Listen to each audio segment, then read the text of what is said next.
Greetings once again in the name of His Majesty, Earth's rightful ruler, King Jesus. It is always a pleasure to come to you, giving God thanks for this space, this time to share with you. There has been a notion that the Bible is corrupt, and the Muslims have championed this cause that the Bible has been corrupt, and even the Torah has been corrupt. But I want to look briefly at the meaning of corrupt as it speaks to this situation with the Bible and even the Torah.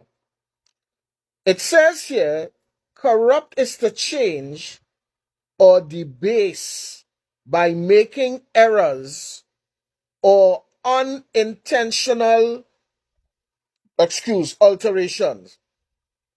So the error must debase or change the very character of the thing. That is what it must do. The error must change or debase the very nature or character of the thing. It means that the thing, the value of the thing as to its nature and character has been changed. Let us look at the meaning of debase. The base speaks about reducing in quality or value or degrade. So it comes back to the characteristics of the thing. The purpose of the thing must be altered so that it cannot give what was promised initially, what was initially promised. When we look at the meaning of corrupt, you will understand that no Muslim, the first thing a Muslim has to understand, or anybody who is claiming that the Bible has been corrupted, the first thing you have to understand, or you have to tell us, is the purpose of the book. The characteristic, the nature and characteristic of the book, the purpose for which the book was created. And if you cannot tell us the purpose for which the book has been created, then you cannot tell us whether or not the errors that you supposedly find has altered the nature and characteristic of the book.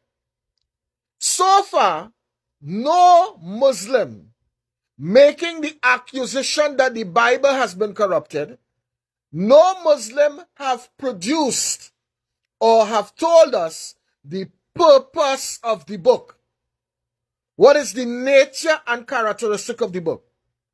For the book to be corrupted, the Muslims will have to show that from Adam to the law, there was 2,000 years of history.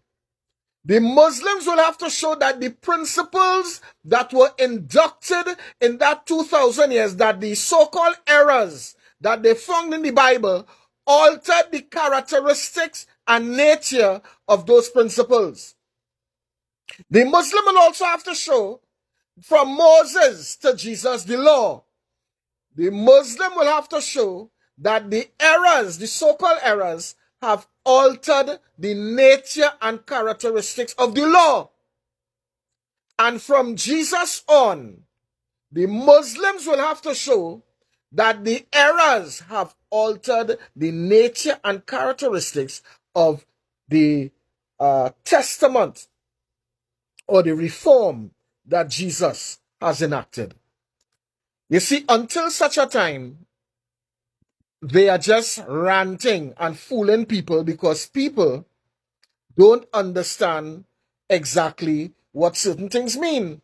It is only when you enter a court of law that you start to understand words and what words mean. But you see, out here, they could just use these words in generality and make it look as though they show you an error. And, I'm look, the Bible says this here, and then it says this here.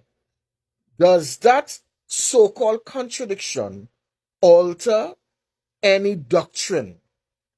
Does it alter any doctrine, the purpose and characteristics and, well, the purpose for which the Bible was formed.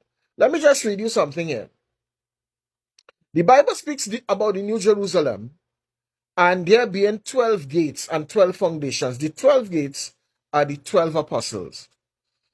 Now, for the 12 gates the 12 gates are the tribes of Israel.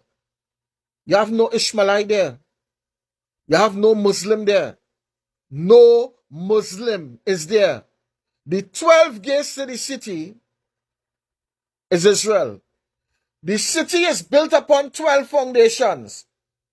In the 12 foundations, the name of the apostles is in the 12 foundations. We will continue.